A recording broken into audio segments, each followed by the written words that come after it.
अच्छा, आप लोग मतलब पहले गोरू चराते थे या किसी के खेत में काम करते थे, वैसे मतलब ऐसे बच्चे हाथ उठाएं।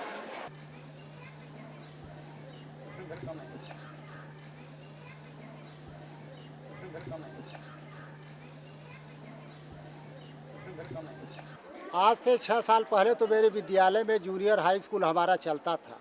वहाँ की संख्या लगभग 400 से अधिक नहीं थी। इस समय तो हमारी वो संख्या जस्ट दूनी हो चुकी है। 800 बच्चे इस समय 6, 7, 8 कक्षा में पढ़ते हैं। हमारे छात्रों की संख्या कम थी। 250-300 बच्चे पहले हमारे जूनियर हाई स्कूल में पढ़ते थे, और जब ये क्रेडा संस्था खुली तो हमारे यहाँ छात्रों की संख्या बढ़ी। इस समय 500-600 बच्चे जो है प्रतिवर्ष इस विद्यालय में पढ़ते चले आ रहे हैं। क्रेडा यानी centre for rural education and development action Mirzapur के ग्रामीण क्षेत्र में स्थित है, जहां पर वो बच्चों को मजदूरी से निकाल पाठशाला में भेजने के काम को अंजाम दे रहे हैं।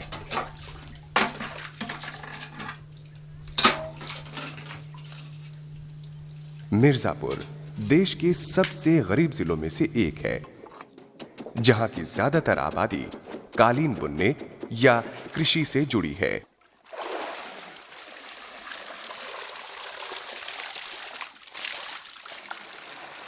ग्रामीण मिर्जापुर की लगभग 41% आबादी गरीबी रेखा से नीचे है और यहां की साक्षरता दर तकरीबन 31% है। मिर्जापुर एक ऐसा क्षेत्र है जहां बाल मजदूरी बेहद आम बात है।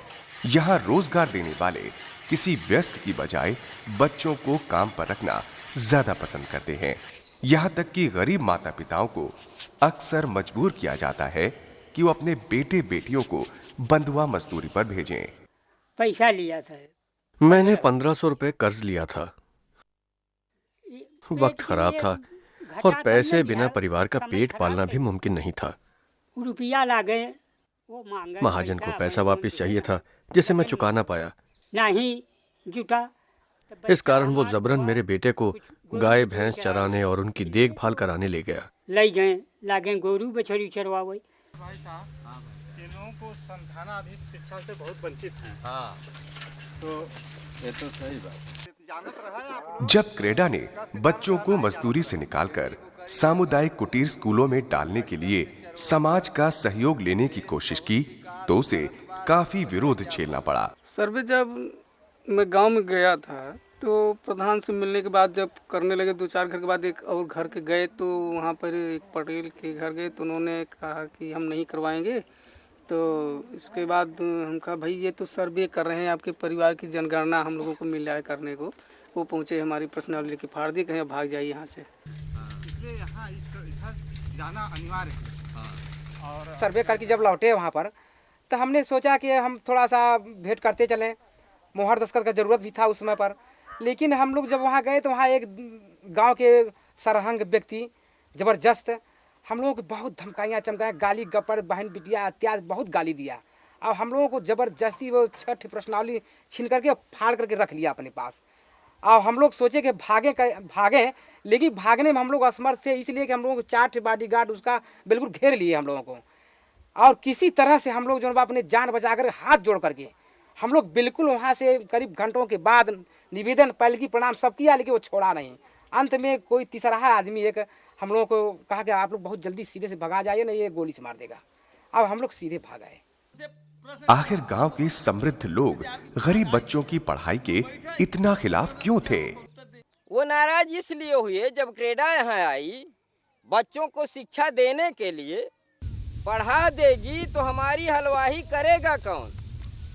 कौन करेगा भाई?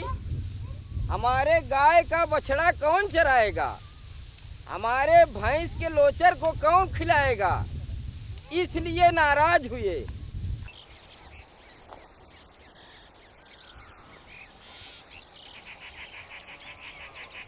जो हमारे लोगन के यहाँ जब आप क्रेडा संस्था आए, जब पहली बार यहाँ क्रेडा आई तो गांव वालों को बताया गया कि उनके बच्चों को अच्छी शिक्षा और कापी किताब के रूप में मदद दी जाएगी। काफी सुविधाएं देंगे। लेकिन यहाँ के पढ़े लिखे और शक्तिशाली लोगों ने हमें ये कहकर भड़काया कि ये क्रेडा एक विदेशी संस्था है जो हमारे बच्चों को हमसे दूर बाहर मुल्क ले जाएगी, जहां वो उनसे काम कराएंगे और हमारे बच्चे कभी हमारे पास लौट कर नहीं आएंगे। इसलिए हम लाठी डंडे लेकर क्रेडा वालों को पीटने गए। क्रेडा वालन के मारे बदे गए कि हम लोग बच्चे नहीं पढ़ाएंगे।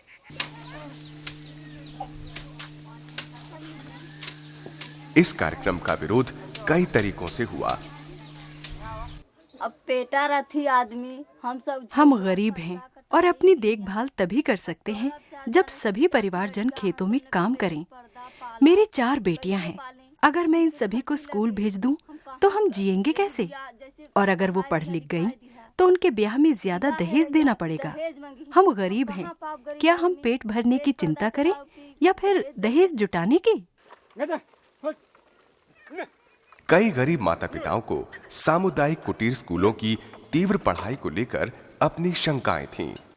उन्होंने कहा कि मतलब 2 साल में कक्षा 5 पास करा लड़कन को, तो हमने कहा कि साहब 2 साल में कैसे कक्षा पास होगा? तो जो जैसे धान 6 महीना में रोपाई जाता है, पकेगी तो 3 महीना में कटवा देंगे, कैसे फसल हो तैयार होगा? अधूरा ही हो जाएगा, छात्रों का नुकसान होगा।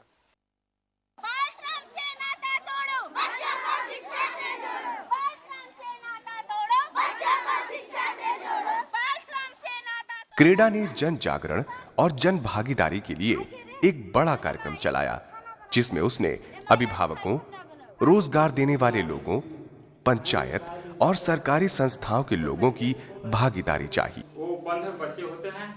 तब तक कार्यक्रम के तहत बड़ी संख्या में पढ़े लिखे नौजवानों को शिक्षक बनाने के लिए प्रशिक्षण दिया गया। इन सभी युवक और युवतियों को ग्रामीण समुदाय से ही लिया गया था। इनमें से कई पूर्व बाल मजदूर थे जो क्रेडा के इससे पहले के प्रयासों के फलस्वरूप मजदूरी छोड़कर पढ़ लिख गए थे। इसके अलावा सरकारी स्कूल शिक्षकों और पंचायत सदस्यों के लिए भी प्रशिक्षण कार्यक्रम चलाए गए, ताकि वे बच्चों को मजदूरी से निकालकर स्कूल भेजने का महत्व समझ सकें। एक बनाया गोला। धीरे धीरे सामुदायिक कुटीर स्कूल बहुत से गांवों में उभरने लगे और हर जगह समाज की भागीदारी ने खासी भूमिका अदा की। बच्चों के लिए बरसात आवत रहा तो बरगद। बारिश के समय बरगद के पेड़ के नीचे क्लास चलाना बहुत मुश्किल था। बच्चे भीग जाते थे। एक छत की सख्त जरूरत थी। मेरे पास एक कमरा था जिसे मैं सामान रखने या फिर मेहमानों के रहने के काम में लाती थी, तो मैंने उसे खाली किया और स्कूल चलाने के लिए दे दिया। लड़का पढ़त है जहाँ हो इतने में जी, और ढूंढ करके यहाँ पर हमको ये देखिए आ जाए। अब साहब ऐसा बात मदद यही है। हमने इसको लीपा, रंगाई पुताई की और छत को ठीक किया। हम लगभग 20 लोग इस काम में जुटे थे। हमें लगा हमें भी कुछ करना चाहिए। आखिरकार क्रेडा ने स्कूल चलाने के लिए कितनी मेहनत की है। हम सभी ने महसूस किया कि हमें बच्चों की पढ़ाई में किसी न किसी तरीके से मदद करनी चाहिए। इंतजाम करनी चाहिए। कुछ गांव में तो वास्तव में गांव वालों ने साधारण सी इमारतें भी बनाई। तो हम लोग यही पत्थरा ढोई के हम पास की पहाड़ी से पत्थर लेकर आए। कुछ औरतें जंगल से लकड़ी काट लाई। हमने बहुत सी मिट्टी खोदकर इकट्ठा की और उससे खपरेल बनाई।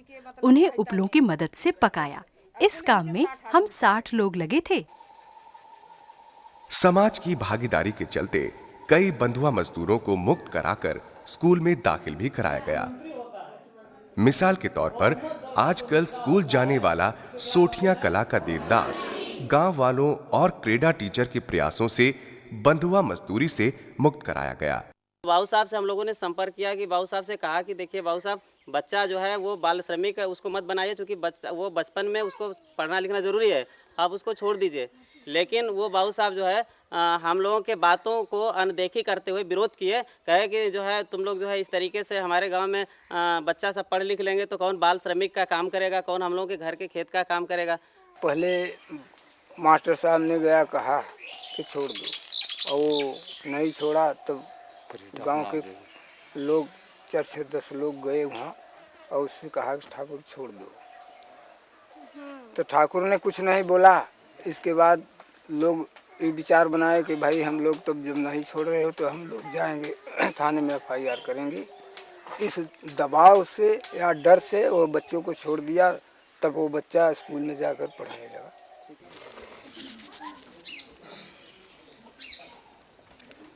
इस कार्यक्रम में लड़कियों को भी स्कूल में दाखिला दिलाने के लिए काफी प्रयास किए गए।